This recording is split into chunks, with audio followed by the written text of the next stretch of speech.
60টা জিনিস মানুষ মরে যাওয়ার পরে তার কবরে পৌঁছতে থাকে।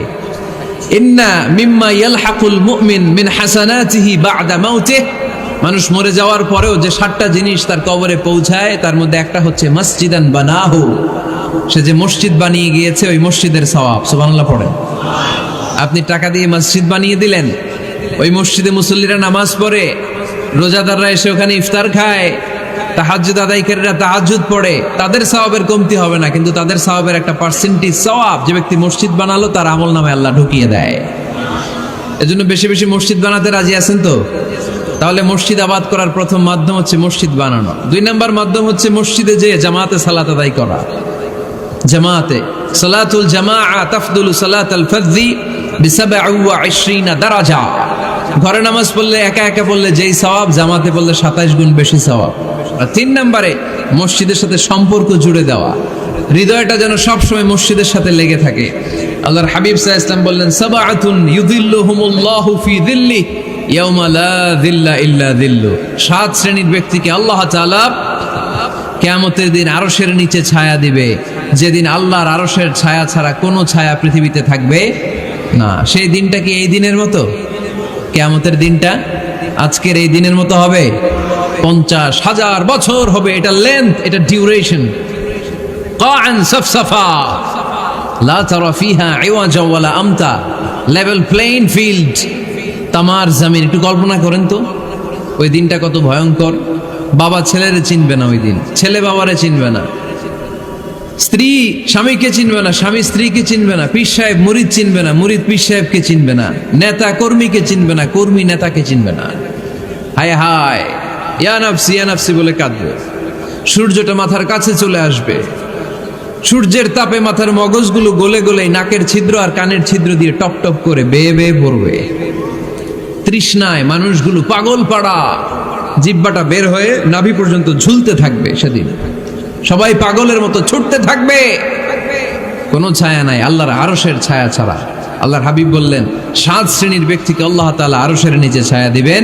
এর মধ্যে 1 শ্রেণীর ব্যক্তি রাজুলুন কলবুহু মুআল্লাকুন বিল মাসাজিদ, ওই ব্যক্তি যার হৃদয়টা সবসময় আল্লাহর মসজিদের সাথে লেগে থাকে।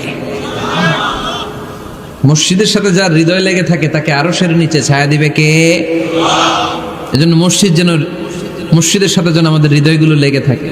অনেকেই দেখবেন এত ভালো নামাজে, জোহর পরে টেনশন করে আসরটা কই পড়বো, আসর পরে চিন্তা করে মাগরিবের সময় আমি কোথায় থাকবো, মাগরিবের সময় টেনশন, ইস এশাটা হয়ে গেলেই তো শেষ। এরকম লোক আছে না নাই? এদেরকে সেই কঠিন ভয়াবহ দিনে আরশের নিচে ছায়া দিবে কে? তারপরে মসজিদ আমাদের 4 নম্বর পদ্ধতি, মসজিদকে পরিচ্ছন্ন রাখা, মসজিদকে ঝাড়ু দেয়া।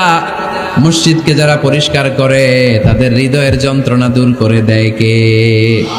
সাইয়েদনা ইব্রাহিম আলাইহিস সালাম এবং ইসমাঈল আলাইহিস সালামকে আল্লাহ তাআলা আদেশ করেছেন, তাহহিরা বাইতিয়া লিত-তাইফিনা ওয়াল আকিফিনা ওয়ার রুকআই সুজুদ। হে ইব্রাহিম, ইসমাঈল, বাপ বেটা দুইজন মিলে মসজিদ ঝাড়ু দাও। কি ঝাড়ু দাও? মসজিদেরি ঝাড়ু বড়দার ও কামারে হাত শোনো আমার মুনাজাত। পড়েন, শোনো শোনো ইয়া ইলাহি আমার মুনাজাত, শোনো আমার মুনাজাত। পড়েন আমিন। মসজিদ ঝাড়ু দেওয়া মসজিদ আমাদের অন্তর্ভুক্ত। আপনারা কেউ কোনোদিন মসজিদ ঝাড়ু দিয়েছেন নাকি? কে কে দিয়েছেন দেখি? সবাই সবাই মসজিদের খাদেম? মাশাআল্লাহ। আমিও দিছি মসজিদ ঝাড়ু, অনেক দিছি। মাশাআল্লাহ, আল্লাহ তুমি কবুল করো। যাদের হৃদয়ে বড় জ্বালা, ফ্যামিলিতে সুখ নাই, শান্তি নাই, তারা হৃদয়ে প্রশান্তি আনতে চাইলে এতিমখানায় যাবেন, এতিমের মাথায় হাত বুলিয়ে দিবেন, এতিমের মুখে খাবার তুলে দিবেন, আপনার হৃদয়টারে নরম করে দিবে কে? আল্লাহর ঘর মসজিদে যাবেন, নিজ হাতে মসজিদটারে একটু পরিষ্কার করে দিবেন, আপনার জীবনটারে উজালা করে দিবে কে? তাহলে এগুলো করার মাধ্যমে আমরা মসজিদের আবাদ করতে চাই। আমরা মসজিদের আবাদকারী হতে চাই কি চাই না? আল্লাহর ঘর মসজিদ আবাদ করার মতো শ্রেষ্ঠ কাজ পৃথিবীতে হতে পারে না। এই মসজিদের কিছু আদব আছে, আল্লাহ রাসূল সাল্লাল্লাহু আলাইহি ওয়াসাল্লাম বলেছেন এই আদবগুলো মেনটেন করে যেন আল্লাহর ঘর মসজিদের সাথে আমরা ব্যবহার করি। মসজিদের 1 নম্বর আদব হচ্ছে মসজিদে ওযুর সাথে প্রবেশ করা। কিসের সাথে? ওযু করে পরিচ্ছন্ন হয়ে মসজিদে প্রবেশ করা। এজন্য অপবিত্র অবস্থায় গোসল ফরজ, এরকম অবস্থায় মসজিদে ঢোকা যাবে?